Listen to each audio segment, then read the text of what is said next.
नमस्कार, आप देख रहे हैं के न्यूज इंडिया का खास कार्यक्रम जनहित और मैं हूं आपके साथ गरिमा वाजपेयी।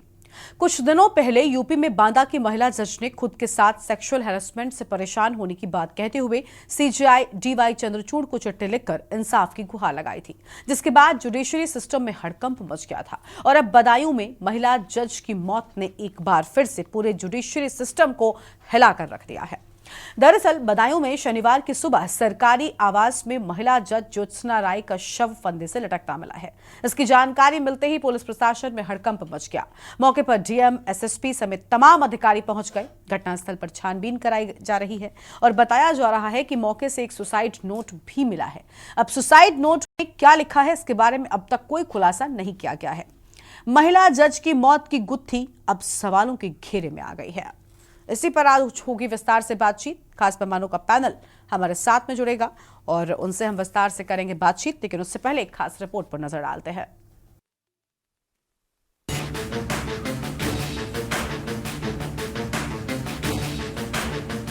उत्तर प्रदेश के बदायूं में शनिवार की सुबह हड़कंप मच गया जब महिला सिविल जज अपने आवास पर मृत पाई गई। 28 साल की ज्योत्सना राय सिविल जज जूनियर डिवीजन के पद पर तैनात थी। उनका शव कमरे में फंदे से लटकता पाया गया। हालांकि घटना के कारण का पता नहीं चल सका है, जिससे महिला जज की मौत सवालों के घेरे में आ गई। जानकारी के मुताबिक महिला जज उनके आवास के एक कमरे में फांसी पर लटकती हुई मिली। शुरुआती जांच में मामला आत्महत्या का बताया गया है। होनहार महिला जज की मौत की खबर सुनने के बाद उनके परिवार में मातम छा गया, साथ ही इलाके में भी सनसनी फैल गई।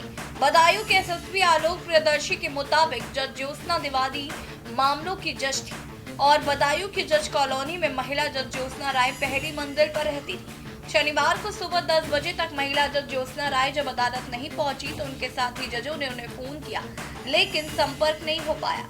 इसके बाद साथी जब उनके आवास पर पहुंचे तो महिला जज का बेडरूम अंदर से बंद मिला, जिसके बाद साथियों ने पुलिस को सूचना दी। पुलिस अधिकारी के मुताबिक सूचना मिलने के बाद पुलिस मौके पर पहुंची और महिला जज के बेडरूम का दरवाजा तोड़ा गया। पुलिस अंदर दाखिल हुई तो सामने का नजारा देखकर उनके पैरों के नीचे से जमीन खिसक गई। उनकी बॉडी बेडरूम के छत में पंखे से लटकती हुई मिली। देखिए, आज प्रातः पुलिस को सूचना मिली 9:30-10 बजे के आसपास की थाना कोतवाली क्षेत्र में जो जुडिशियल कंपाउंड है वहाँ पे एक महिला जज हैं जिनका दरवाज़ा वो नहीं खोल रही हैं और वो वक्त से पहुँची भी नहीं थी अपने कोर्ट में। तो उनके जो साथी अधिकारी लोग हैं उन्होंने उनको फ़ोन भी किया और जब उनके द्वारा फ़ोन नहीं उठाया गया तो उन्होंने पुलिस को सूचना दी। पुलिस ने मौके पे पहुंच करके फर्स्ट फ्लोर पे जो उनका घर था उसका दरवाज़ा अंदर से बंद था, उसको फोर्स ओपन किया। अंदर जा कर के उन्होंने देखा तो बेडरूम के साथ जो बगल वाला कमरा था उसमें पंखे के साथ उनकी लटकी हुई हैंग्ड बॉडी वहाँ दिखाई पड़ी। शव को कब्जे में ले करके पुलिस ने अपनी कार्रवाई शुरू की है। वहाँ उनके जो डॉक्यूमेंट्स मिले थे उनमें से भी कुछ चीज़ें प्राप्त हुई हैं जो घटनाक्रम में प्रकाश डालती हैं। समस्त तथ्यों की जांच की जा रही है और इसमें जो भी अगले तथ्य आएंगे उस पर पुलिस अपनी कार्रवाई करेगी। जज ज्योत्सना राय मूल रूप से यूपी के मऊ की रहने वाली थी। बदायूं में दीवानी मामलों के जज के पद पर 29 अप्रैल 2023 से थी। इससे पहले ज्योत्सना राय अयोध्या में न्यायिक मजिस्ट्रेट के पद पर रही थी। बदायूं एसएसपी के मुताबिक महिला जज ज्योत्सना राय के आवास से उनके लिखे एक सुसाइड नोट सहित कुछ दस्तावेज बरामद हुए हैं जो इस मामले की गुत्थी को सुलझाने में अहम साबित हो सकते हैं। शुरुआती जांच में ये मामला डिप्रेशन का लग रहा है। हालांकि आगे की कार्रवाई करते हुए महिला जज के शव को पोस्टमार्टम के लिए भेज दिया गया है। मामले की जानकारी भी परिजनों को दी गई है, लेकिन इतने बड़े स्तर के अधिकारी का डिप्रेशन से जान देना सवाल खड़े कर रहा है। क्या वाकई मौत की वजह डिप्रेशन है? क्या डिप्रेशन की जानकारी परिवार को नहीं थी या फिर मौत की वजह कुछ और ही है जिसकी गुत्थी सुलझना अभी बाकी है? विनीत शर्मा, स्पेशल डेस्क, के न्यूज इंडिया।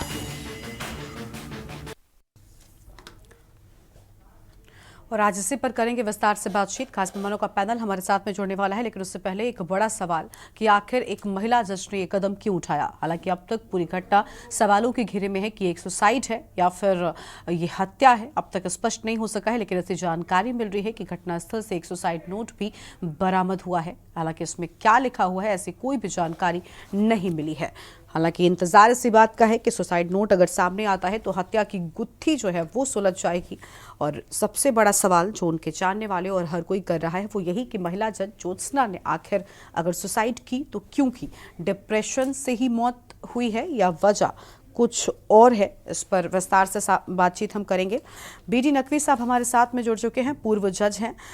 बीडी साहब, स्वागत आपका के न्यूज़ इंडिया पर। बीडी साहब, एक महिला जज, सबसे पहले तो सवाल इस बात पर करते हैं कि वो एक महिला थी और कोई भी व्यक्ति अगर सुसाइड का ही इसको हम मामला मान लेते हैं तो तभी करता है जब किसी डिप्रेशन में होता है, किसी बात की चिंता उसको सता रही होती है, कोई या तो दफ्तर में या परिवार में किसी प्रकार की कोई समस्या होती है।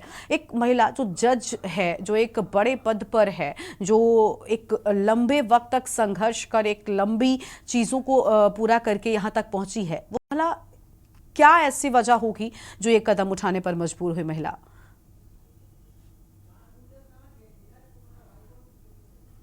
सर, आपकी आवाज नहीं मिल रही, आप प्लीज अनम्यूट कीजिए पहले। जी, अब आ रही है आवाज? जी, आपकी आवाज आ रही है सर, बोलिए। जी, देखिए, ऐसा है, बहुत ही अफसोसनाक वाकया है। ये तो मेरे होम टाउन का मामला है, Badaun is my home town. और वहाँ वो लेडी पोस्टेड थी, वो तो मेरे लिए एक बेटी है, बहन की तरह थी, और जुडिशियल फैमिली से ताल्लुक है उसका। अब तो जो उसने पता ही चला है कि सुसाइड नोट उसने छोड़ा है, और उसकी फैमिली में भी उसके भाई भी जज हैं और उसके फादर भी लीगल फ्रेटर्निटी के मेंबर थे, वो सरकारी वकील थे या जो भी थे। बहरहाल सुसाइड नोट से पता चलेगा। और जहां तक हालात है सुसाइड करने के, एक यंग लेडी, इसका बडिंग कैरियर था, जिसको एक बड़ी लंबी दूरी तक जुडिशियल सिस्टम में आगे जाना था, उसका मीटरिक जो इस तरह हो गया बेचारी का जाना, it's a very unfortunate, it's a very tragic end of her life. उसकी फैमिली के लिए बड़ा शॉकिंग है, हमारे समाज के लिए बहुत शॉकिंग है। और सुसाइड नोट से पता चलेगा कि आखिर वो कौन सी वजह थी। वो कोई शाइज़ोफ्रेनिक फैक्टर था, उसका कोई खुदा न खास्ता कोई बीमारी, क्योंकि पता ही चला है कि वो कल तक जो कोर्ट में उसने काम किया है, एक आध दिन पहले तक वो नॉर्मल थी और बहुत अच्छी जुडिशियल अफसर थी। बड़े अफसोस की बात यह है कि उसकी बड़ी तारीफ हुआ है उसके वर्किंग की। वहाँ कई एडवोकेट से मेरी बात हुई बदायूं, तो उन्होंने बताया कि she was very good in her disposal, बहुत अच्छा काम था।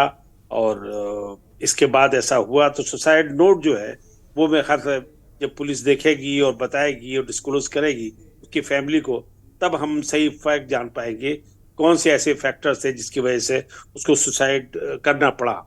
उससे पहले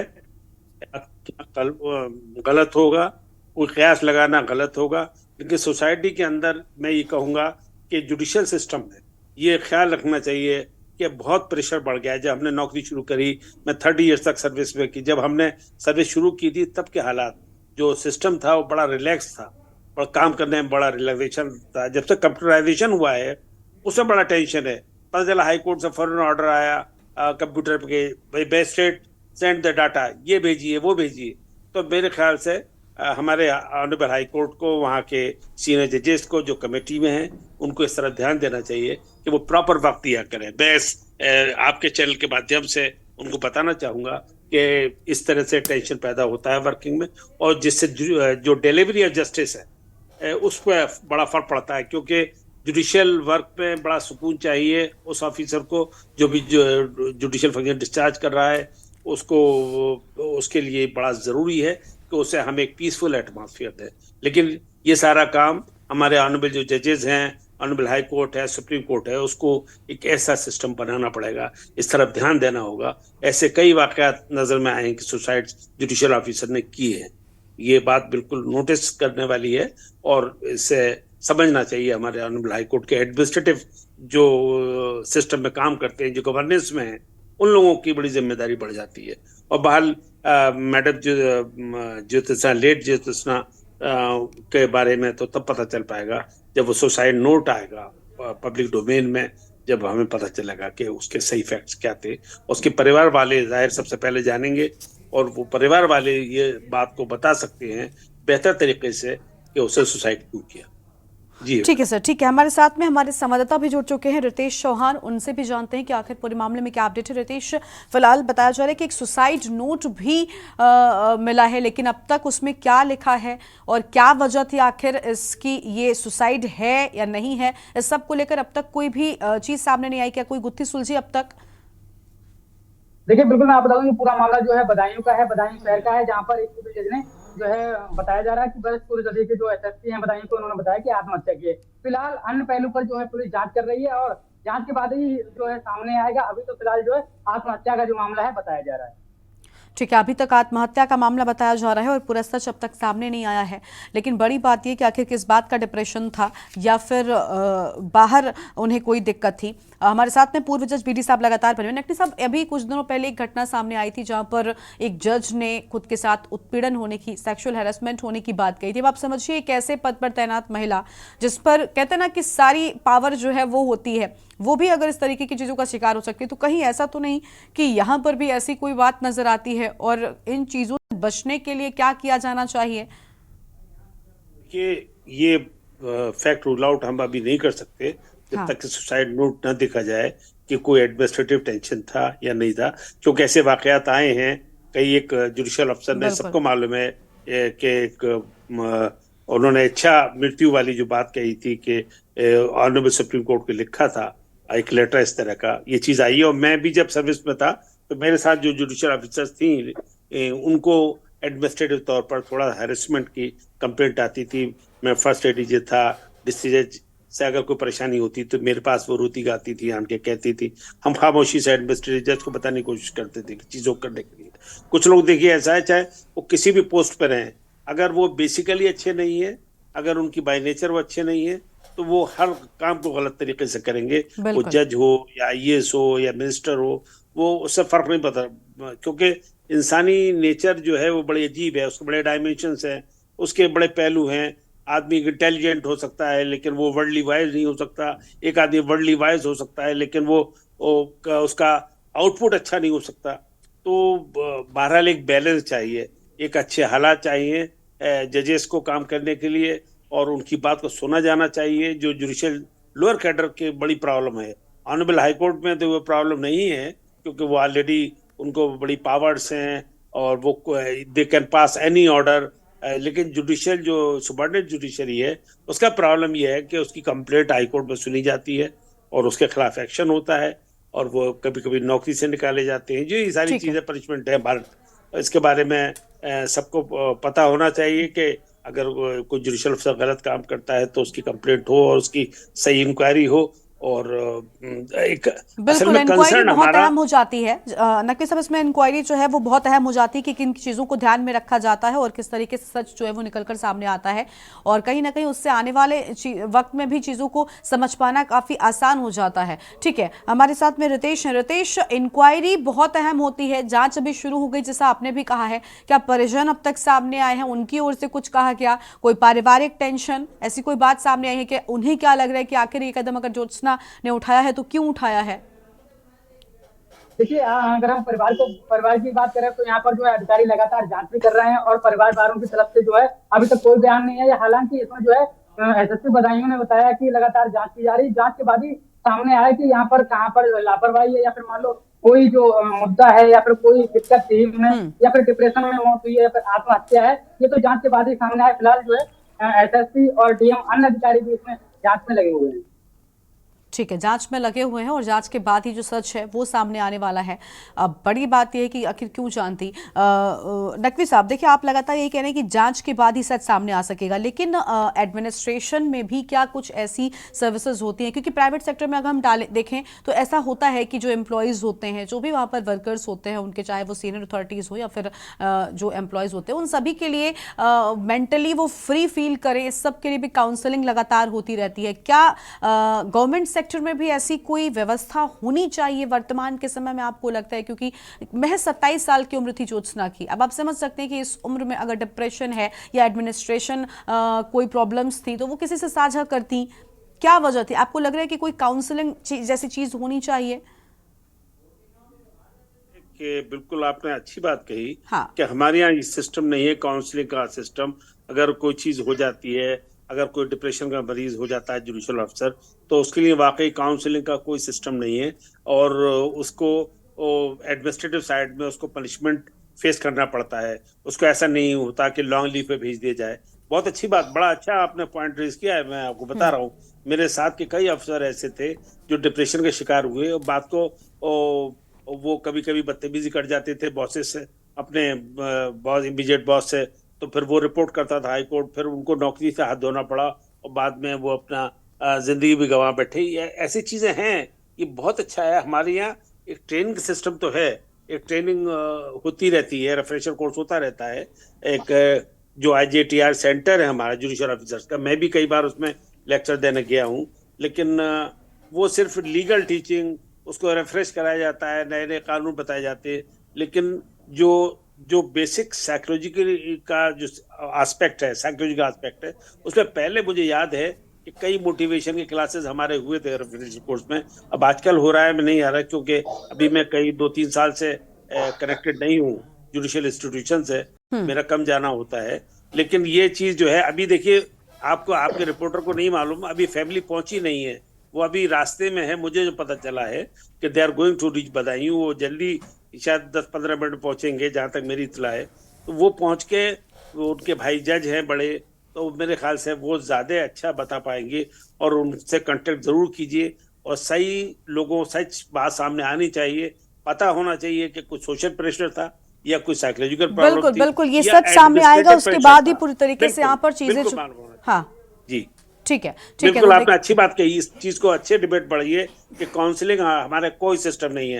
आई डोंट बिल्कुल, नो और एनी गवर्नमेंट सिस्टम, सेक्टर में खास तौर पर होनी जी। चाहिए, क्योंकि एक वर्क प्रेशर भी होता है उन सब के बीच बिल्कुल में। होता और क्योंकि ज्योत्सना की उम्र पर अगर हम नजर डालें तो महज 27 साल की उनकी उम्र थी, तो ऐसे में डिप्रेशन या फिर कोई भी वजह जो भी उनके साथ में थी वो क्या थी, देखना बहुत अहम होगा। अच्छा नकवी साहब, कुछ ऐसी भी चीजें हैं कि जब महिलाओं के साथ कोई गलत अगर चीजें होती हैं, जैसे इसके पहले हमने बताया कि एक मामला ऐसा भी सामने आया था जहां पर एक महिला जज ने पत्र लिखा था सीजेआई को और अनुमति मांगी थी इच्छा मृत्यु की। तो अगर ऐसी चीजें किसी के साथ हो रही हैं, कोई अपने एडमिनिस्ट्रेटिव कलीग्स की वजह से भी परेशान है, तो उसके लिए उसे क्या करना चाहिए? मैं ये भी चाहती हूं कि आप ऐसी कोई सलाह दें, कोई राय दें, ताकि अगर कोई आने वाले वक्त में उससे पीड़ित है, ग्रसित है, तो ऐसा कदम ना उठाए, सुसाइड जैसा कदम ना उठाए कम से कम, क्योंकि ऐसी घटनाएं वक्त के साथ में बहुत ज्यादा बढ़ रही हैं। अनम्यूट। सलाह ये होगी, हाँ, बोलिए सर। यंग जुडिशियल ऑफिसर्स को, कि उनको कोई भी अगर ऐसा हेरेसमेंट हो तो फौरन रिपोर्ट करना चाहिए। अगर कोई सीनियर अफसर कर रहा है तो अपने बॉस डिस्ट्रिक्ट जज को रिपोर्ट करे। अपने डिस्ट्रिक्ट जज अगर कोई हैरेस कर रहे हैं तो ऑनरेबल हाई कोर्ट को खामोशी से जाके पहले बता दें। एडमिनिस्ट्रेटिव जज जो ऑनरेबल हाई कोर्ट के होते हैं, कि एडमिनिस्ट्रेटिव जज हर जिले में होता है, उसका काम ये होता है कि वो उस बात को सुने। लेकिन होता ये है कि डिस्क्लोजर हो जाता है चीजें। प्रॉब्लम ये है सबसे बड़ी बात कि जूनियर अफसर को फिर टारगेट करता है वो आदमी। मान लिया डिस्ट्रिक्ट जज नाराज है, उसकी शिकायत हो गई, तो फिर वो उसको टारगेट करता रहता है। ऐसे मामले मेरे सामने आए कि वो, मेरी नजर में डिस्ट्रिक्ट जज गलत था और एडमिनिस्ट्रेटिव जज ने ध्यान नहीं दिया उस शिकायत पे, जो नीचे शिकायत गई, और बल्कि उसी अफसर को गलत माना। तो ये सब चीजें हैं। देखिए, इन सब चीजों में एक बड़ी जरूरी बात यह है कि जुडिशियल ऑफिसर की इंटेग्रिटी जो है ना, एबव बोर्ड होना चाहिए। उसको समाज में, लोगों में, वकीलों में, पब्लिक में ये बात आ जाए कि भाई वो एक ऑनेस्ट अफसर है, तो अगर वो शिकायत करता है तो शिकायत पे भी ध्यान दिया जाएगा। अगर ये माना जाए कि वो खुद गलत काम करता है, इंटेग्रिटी का आदमी नहीं है, तब उसकी शिकायत को लोग सीरियसली नहीं लेंगे। जो बॉसेज हैं कहेंगे नहीं भाई ये अपने आपको अपनी गलती को छुपाने के लिए कर रहा है। ये बड़ा फर्क है। लेकिन मैं ये समझता हूँ कि कोई ना कोई कॉन्फिडेंशियल सेक्शन एक अलग होना चाहिए। एक अच्छा ऑफिसर उसको मॉनिटर करे, शिकायतें आए और उनको रेड्रेसल हो। शिकायत हो तो उसका रेड्रेसल भी होना चाहिए। अगर कोई अफसर जिले में कंफर्टेबल नहीं है डिस्ट्रिक्ट के साथ, तो मैं ये समझता हूँ कि उसको दूसरी जगह ट्रांसफर कर देना चाहिए। मैं ये समझता हूँ सबसे अच्छा तरीका तो ये है कि ट्रांसफर कर दिया जाए, और ताकि इस तरह की चीजें न हो। लेकिन जुडिशियल सर्विस में बहुत कम गुंजाइश है डिस्प्यूट की, में बहुत कम। कभी कभी होता है ज्यादा नहीं होता, कुछ नहीं लोग सर, होते क्योंकि हैं। महिलाओं के मामले में नकवी साहब ऐसा भी बहुत बार देखने को मिलता है कि कई बार कई तरीके की चीजें सामने आती हैं, महिलाएं कई बार अपनी बात नहीं कह पाती, भले ही वो किसी भी पद पर तैनात हो। अब जैसे आमतौर पर ऐसा होता है ना कि आम महिलाओं के साथ में या घरेलू महिलाओं के साथ में उत्पीड़न की बात सामने आती है। अब आप समझ सकते हैं कि एक महिला जो पढ़ी लिखी है, जो एक उच्च पद पर तैनात है, वो खुद लोगों को न्याय दिलाने में मदद करती है, लेकिन कई बार ऐसा होता है कि हालात ऐसे हो जाते हैं कि महिलाएं शायद खुद की लड़ाई नहीं लड़ पाती हैं। और देखिए यही वजह थी कि ज्योत्सना इतनी कम उम्र में एक बड़ी परीक्षा को पास कर एक बड़े पद पर तो पहुंच गई, लेकिन शायद कोई मानसिक लड़ाई थी उनके दिमाग में जिससे वो हार गई। देखिए, ये उसका मीटियोरिक राइज तो था, उसकी सेकंड पोस्टिंग थी बदायूं में, 2019 के बैच में सिलेक्ट हो गई। हाँ। और 2 सेकंड पोस्टिंग उनका था, और उसका एक बड़ा कैरियर था, एक लंबा कैरियर था। इतनी कम उम्र में सर्विस में आ जाना, सही वक्त पे आ जाना, she is definitely, she had a very good future. But क्या करें, हर चीज का मुझे एक शेर याद आ रहा है, बहुत अच्छा, अनटाइमली डेथ के लिए कहा किसी शायर ने, वो तो बता रहा था कई रोज का सफर, वो तो बता रहा था कई रोज का सफर, जंजीर खींच के जो मुसाफिर उतर गया। कितनी अच्छी बात कही कि यही हुआ कि ज्योत्सना अपने वक्त से पहले चली गई इस दुनिया से छोड़कर, और ये फैमिली के लिए बहुत बड़ी ट्रेजेडी है, पूरी फैमिली की जितने अफेक्टेड है। हमें उन सबको सांत्वना देने का वक्त है, और डेफिनेटली अगर कोई चीज निकल के आती है ज्योत्सना के लेटर में, इंक्वायरी में, तो जो लोग जिम्मेदार हैं उनके खिलाफ एक्शन तो जरूर बनता है। मैं तो ये कहूंगा कि अगर कोई उसको एडमिनिस्ट्रेटिव प्रॉब्लम थी तो उसको बहुत सीरियसली उसको देखना बिल्कुल पड़ेगा, बिल्कुल, कम से कम उन चीजों को बिल्कुल देखना चाहिए कि आखिर क्या वजह है, ताकि आने वाले वक्त में ऐसी घटनाएं और ना हो और लोग इस तरीके की चीजों का शिकार न बने। रितेश के पास एक बार फिर से रुक कर लेंगे। रितेश, बता रहे हैं कि पुलिस ने पूरे मामले में जांच शुरू कर दी है। परिजनों की ओर से बताया जा रहा है कि उनके परिजन भी इसी विभाग में या क्षेत्र में उनके लोगों की तैनाती है। क्या उन लोगों ने कुछ कहा इस पूरे मामले पर? देखिए बिल्कुल, मैं आपको बता दूं, अगर जांच की बात की जाए तो लगातार जांच सुबह से ही जांच की जा रही है, और वहां पर डीएम, एसएसपी समेत आला अधिकारी मौके पर मौजूद है। लगातार जांच की जा रही है, जांच के बाद ही जो तथ्य होंगे वो सामने आएंगे। फिलहाल इस मामले में अभी तक उनकी जो फैमिली है उसकी तरफ से कोई बात नहीं सामने आई, कोई बयान सामने नहीं आया, क्योंकि अभी तक जो फैमिली है वो यहाँ बदायूं में नहीं आ पाई है। तो अब तक परिवार नहीं पहुंचा है, लेकिन क्या वजह थी ये सामने नहीं आ पा रहा है। रितेश, ये भी जानना चाहेंगे कि उनके आवास पर, क्योंकि वो सरकारी आवास पर ही थी, तो उनके आवास पर मौजूद लोगों ने कुछ कहा क्या? क्या उन्होंने कभी इसके पहले ज्योत्सना को किसी चीज को लेकर परेशान देखा था? नहीं, ऐसी कोई चीज सामने नहीं आई है। फिलहाल अगर ऐसी कोई बात होगी, और अधिकारियों का भी कोई बयान नहीं आया, जो वहां पर कर्मचारी मौजूद थे उन्होंने भी कुछ नहीं, ऐसी कोई बात नहीं बताई, नहीं बयान दिया है कोई ऐसा। फिलहाल इस मामले में जो एसएसपी बदायूं है, आलोक प्रियदर्शी जी, उन्होंने कोई भी ऐसी बात नहीं बताई है कि जो परेशान थे या फिर कोई चीज पहले से हो जो चीज सामने आती है। लेकिन फिलहाल इस मामले में जो है पूरी जांच की जा रही है, जांच के बाद ही जो तथ्य होंगे वो सामने आ पाएंगे। बिल्कुल, तो पूरे मामले में अभी जांच चल रही है और सुसाइड नोट से ही मौत की मिस्ट्री जो है वो सुलझेगी, उसके बाद ही सच सामने आ सकेगा। बहुत शुक्रिया आप सभी का हमारे साथ जुड़ने के लिए, और नकवी साहब आपका भी बहुत शुक्रिया हमारे साथ जुड़ने के लिए, अपनी बात रखने के लिए। तो महिला जज ज्योत्सना की मौत आखिर कैसे हुई देखना बहुत अहम होगा। जनहित में फिलहाल इतना ही।